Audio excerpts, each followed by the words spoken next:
बहुत समय पहले की बात है जब समुद्र किनारे बसे एक नगर ताम्रलिपि पर राजा चंद्रसेन का राज हुआ करता था। राजा से मिलने के लिए हजारों लोग उत्सुक रहते थे। उन्हीं में से एक था नवयुवक सत्वशील। सत्वशील को काम की तलाश थी, इसलिए वो हर दिन राजा चंद्रसेन से मिलने के लिए उनके राजमहल पहुंच जाता। अफसोस, उसे हर बार दरबारी भगा देते थे। ऐसा होते होते बहुत समय गुजर गया, लेकिन लड़के ने हिम्मत नहीं हारी। वो राजमहल के साथ ही हर उस जगह पहुंच जाता जहां राजा की सवारी जाती थी।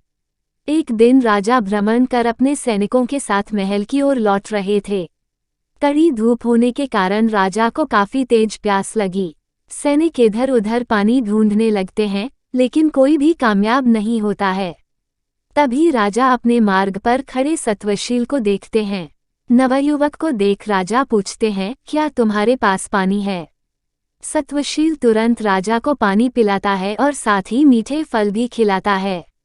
राजा उससे काफी प्रसन्न होते हैं और कहते हैं, मैं तुम्हें कुछ भेंट देना चाहता हूँ, बताओ तुम्हें क्या चाहिए?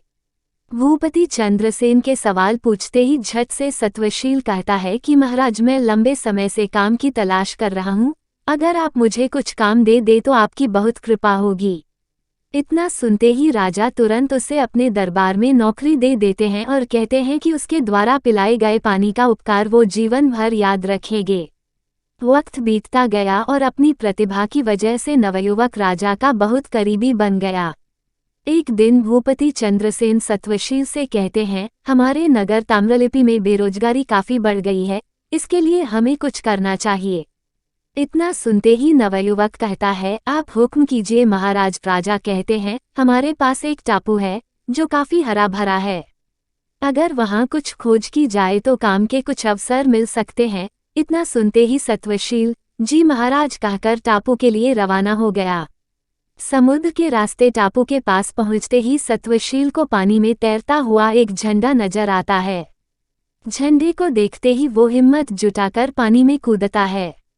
पानी में कूदते ही नवयुवक सत्वशील टापू की राजकुमारी के पास पहुंच जाता है, जहां वो अपनी सहेलियों और सेविकाओं के साथ गाना गा रही होती हैं। राजकुमारी को नवयुवक अपना परिचय देता है।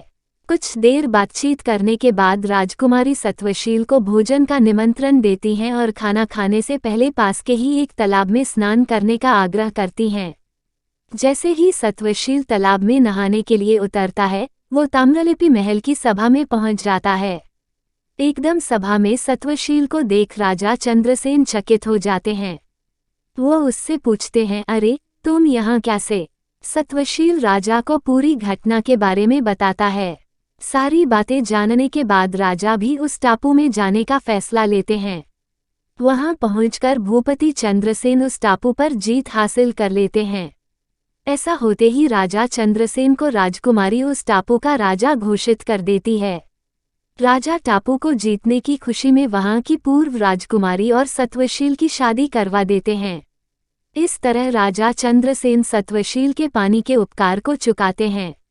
इतनी कहानी बताकर बेताल चुप हो जाता है और विक्रम से पूछता है कि राजा चंद्रसेन और सत्वशील दोनों में से सबसे बलवान कौन था? सवाल सुनते ही विक्रम बोल पड़ता है, सत्वशील ज्यादा शक्तिशाली था। बेताल पूछता है, कैसे?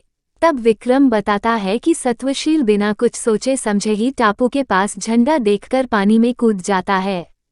वहां कूदने पर उसे किसी भी तरह का खतरा हो सकता था, जबकि राजा को पता था कि वहां पानी में कोई खतरा नहीं है। सवाल का जवाब मिलते ही बेताल राजा विक्रम के कंधे से उड़कर वापस घने जंगल में किसी पेड़ पर जाकर बैठ जाता है।